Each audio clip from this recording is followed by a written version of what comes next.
Hey, guess what? We got a new toy! Hey, let's take a look. So this is a new brass scorpion by Forge World.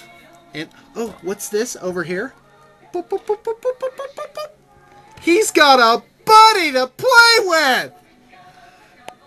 So, yeah, we have these two brass scorpions, so let's just kind of take a look at what this kit is all about.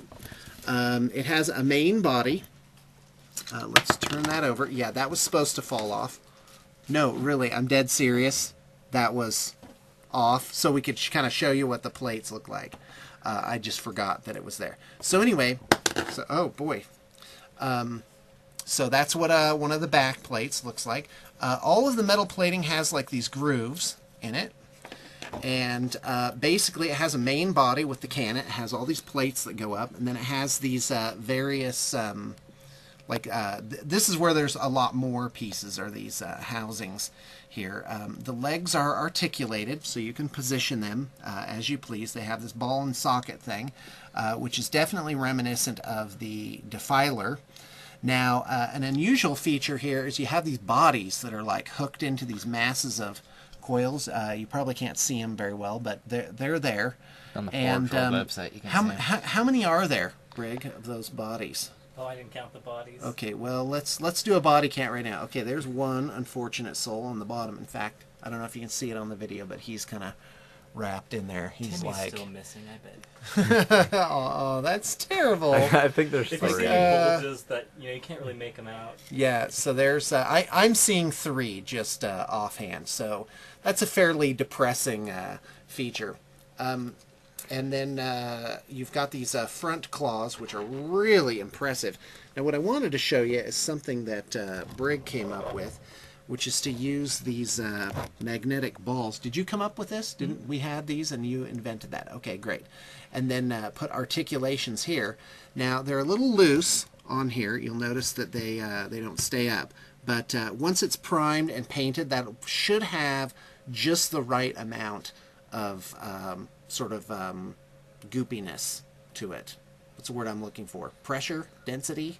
It'll stick. Tension. Thank you. Yeah, as the tension mounts, trying to find the right word. Even right now, it has three good poses. You've got scuttle pose, Okay. standard pose, which holds up, and I'ma get you pose. I'm gonna get you. I'ma get you.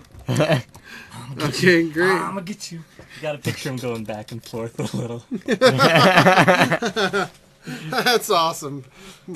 I can choose That's when we see. Brig is living quite a fantasy life back there in the assembly room, imagining that all the models are talking. I picture him fighting Muhammad Ali.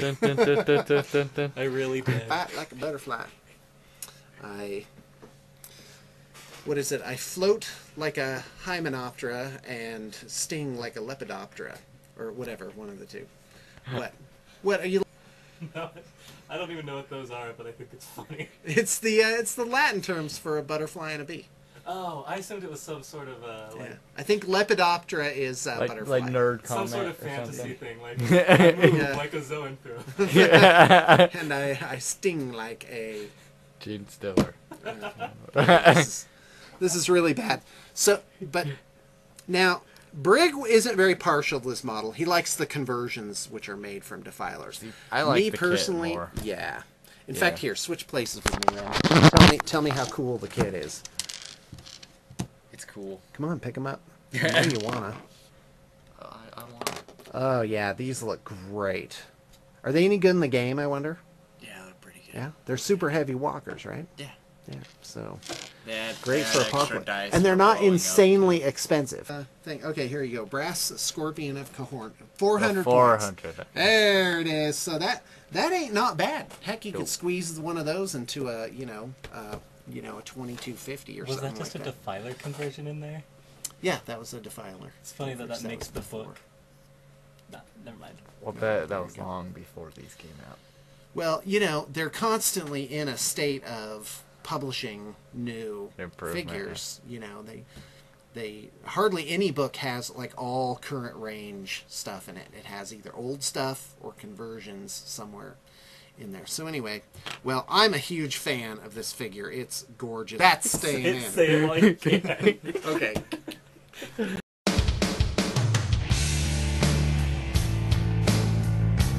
Hey Blue Table fans, let's talk about this awesome brass scorpion model. This is put out by Forge World.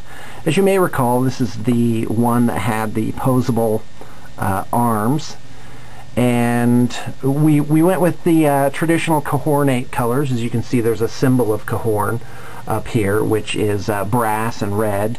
Now, I'd like to make some general comments on models that have a carapace and an organic or fleshy underbelly. And that is, you got to watch your light-dark contrast, and you got to watch your cold-warm contrast. And this one has both, and done pretty well in my opinion. The carapace is a lighter color, not too much of a lighter value than the underbelly, but this is definitely very dark. In fact, why don't we just skip to some comments on that. You'll notice that it has some metallics. It's got blues, charcoal worked into there. So definitely you've got to pick your battles with the variation because there's a lot going on. There's huge cords of stuff under there. Also, once it was painted, I found there's like 5 bodies in here. Now I thought it was interesting that the artist decided to paint the bodies as if they were more alive rather than, you know, half-rotted corpses, and that's certainly a good way to go. It shows that they're actually in there, you know, suffering or whatever it is. Like this guy has cords actually plugged into his brain, so there's got to be some kind of narrative quality with that.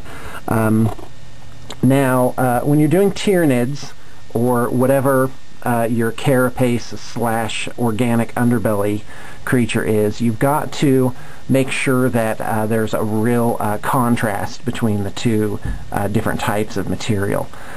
You've got to have you know, a light carapace usually works better with a darker underbelly. Well, that's actually not always true. In any case, I also wanted to point out that this shape here right along the spine is reminiscent of the Cahorn Berserker helmets themselves. You know, this model is kind of love-hate. You know, some people love it. I love it. Some people, you know, don't like that it's off the beaten path, but there you have it. Well, anyway, I hope you've enjoyed the video and the stills and that you've walked away with some kind of insight.